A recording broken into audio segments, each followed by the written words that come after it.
बिस्मिल्लाहिर्रहमानिर्रहीम।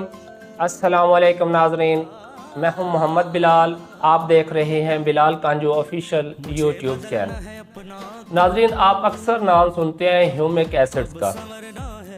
तो ये दरअसल होते क्या है, आज की इस वीडियो में मैं मुख्तसरन और सादा अल्फाज में आपको समझाने की कोशिश करूँगा।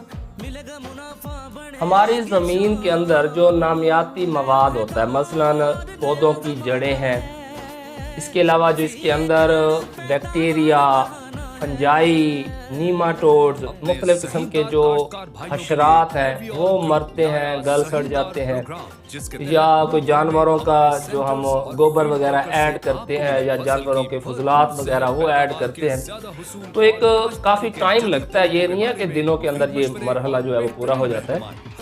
तो ये जो ऑर्गेनिक मैटर है इसकी होती है डीकम्पोजिशन।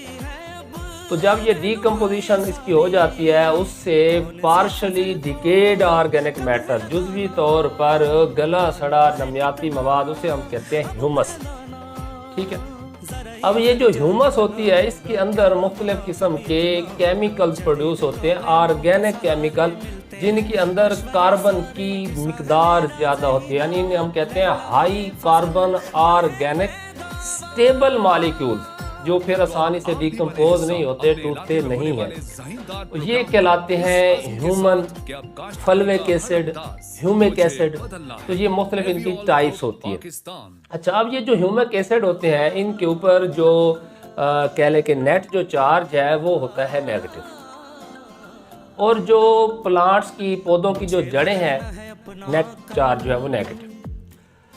अब जो मस्बत चार्ज वाले आयन्स हैं, जैसा कि कॉपर है, आयरन है, मैंगनीज है, जिंक है, तो ये जो ह्यूमिक एसिड होते हैं ये क्या करते हैं, इन्हें किलेट कर लेते हैं। यानी इन्हें मिसाल के तौर पर यूँ समझ लें कि ये मेरे पास एक बाल पॉइंट है, मैंने इसको अपने हाथों में ऐसे छुपा लिया, इसकी ये वाला जो सिरा था, इसे अब ये बाहर से नज़र नहीं आ रहा, ये किसी चीज़ के साथ रिएक्ट नहीं कर सकती। अगर मैं दीवार के ऊपर भी मारूंगा तो मेरा हाथ लगेगा, इसे जो है वो डायरेक्ट चोट नहीं लगेगी। तो ये जो पॉजिटिव चार्ज वाले कीटाइंस होते हैं, जैसे मैंने आपको बताया माइक्रोन्यूट्रिएंट्स वगैरह, तो जो ह्यूमिक सब्सटेंसेस होते हैं वो इनको क्या करते हैं, किलेट कर लेते हैं, अपने अंदर छुपा लेते हैं।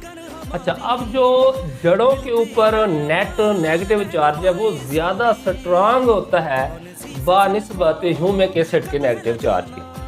अब क्या होता है, ये ह्यूमिक एसिड मूव करते हैं टूवर्ड्स रूट्स, जड़ों की तरफ जाते हैं। अब क्योंकि जड़ों के ऊपर जो चार्ज है वो ज़्यादा स्ट्रांग है बानिस्बत ह्यूमिक एसिड के, और ह्यूमिक एसिड ने क्या किया हुआ है, पॉजिटिव आयन्स को, क्योंकि पॉजिटिव आयन है और ह्यूमिक एसिड के ऊपर नेगेटिव है, तो इसने उनको पकड़ा हुआ है, किलेट किया हुआ है। ठीक है, तो जब रूट्स के करीब जाते हैं तो वहाँ से जो पॉजिटिव आयन्स हैं, जिन्हें हम कैटाइंस कहते हैं, यानी कि वो जिंक है, कॉपर है, आयरन है, मैंगनीज है, जिनके ऊपर मस्बत चार्ज होता है, तो वो रूट्स अब्जॉर्ब कर लेती हैं, रूट्स अपटेक कर लेती हैं, और जो ह्यूमिक सब्सटेंसेस होते हैं इनसे वो रिलीज हो जाता है। इसी तरह फिर जो मजीद होते हैं उनको ये किलेट करते हैं, फिर रूट्स जो है वो वहाँ से निकाल लेती हैं, और जो ह्यूमिक सब्सटेंसेस हैं वो खाली हो जाते हैं। तो यानी ये जो हमारे खासकर पॉजिटिव आयन्स वाले, जिन्हें हम कैटाइंस कहते हैं, माइक्रो न्यूट्रिएंट स्पेशली, या जैसे मिसाल के तौर पर पोटाश है, पोटाश के ऊपर भी मस्बत चार्ज है, मैग्नीशियम है उसके ऊपर भी मस्बत चार्ज है, इस तरह जो मस्बत चार्ज वाले आयन हैं तो उनको ये एक्सचेंज करते हैं। तो हम यूँ कह सकते हैं कि जो सॉइल है, मट्टी है, उसकी जो कैटाइन एक्सचेंज कैपेसिटी है, ठीक है ना, आयन्स का जो तबादला है, मस्बत आयन्स का जो तबादला है, उसकी सलाहियत को ये बेहतर करते हैं। और आपको पता है जितनी ज़्यादा ज़रखेज़ ज़मीनें होती हैं, क्लेई सॉइल होती है, इनकी उतनी ज़्यादा कैटाइन एक्सचेंज कैपेसिटी बेहतर होती है, इसीलिए हम इनको कहते हैं फर्टाइल सॉइल्स। ठीक है, और रेतले रकबे कमज़ोर ज़मीनें जैसे होती जाएंगी उनकी कैटाइन एक्सचेंज कैपेसिटी कम होगी, उनमें लॉसेस ज़्यादा हो जाते हैं न्यूट्रिएंट्स के, और उनके अंदर जो न्यूट्रिएंट्स हैं उनको होल्ड करने की सलाहियत कम होती है। वो इसी वजह से होती है कि अगर ह्यूमिक सब्सटेंसेस आप बढ़ाएंगे तो ज़मीन के अंदर मुख्तलिफ जो न्यूट्रिएंट्स हैं, खासकर मस्बत चार्ज वाले, उनको होल्ड करने की सलाहियत बेहतर होगी, उनकी फिक्सेशन मिनिमम होगी, अवेलेबिलिटी बेहतर होती जाएगी। यूँ कह सकते हैं कि ह्यूमिक एसिड जो है वो न्यूट्रिएंट्स की किलेशन करते हैं, ताकि उनकी फिक्सेशन कम हो। इसके अलावा ये ज़मीन की जो कीटाइन एक्सचेंज कैपेसिटी है ज़रखेज़ी में इजाफे का बायस बनते हैं। या हम ये भी कह सकते हैं कि जो ज़मीन की मुख्तलिफ न्यूट्रिएंट्स को होल्ड करने की सलाहियत है, न्यूट्रिएंट होल्डिंग कैपेसिटी है, उसको भी ये बेहतर बनाते हैं, खासकर जिनके खतरा होता है लीच होने का या ज़ाय होने का। अच्छा, अब ये मुख्तलिफ़ किस्म के होते हैं। एक होता है दानेदार शक्ल में, जो कि अमूमन सिफारिश किया जाता है कि आप बिजाई के वक्त मट्टी में मिलाएं, यानी कि जैसे हम खाद DAP वगैरह मिलाते हैं तो उस वक्त इस्तेमाल किया जाए।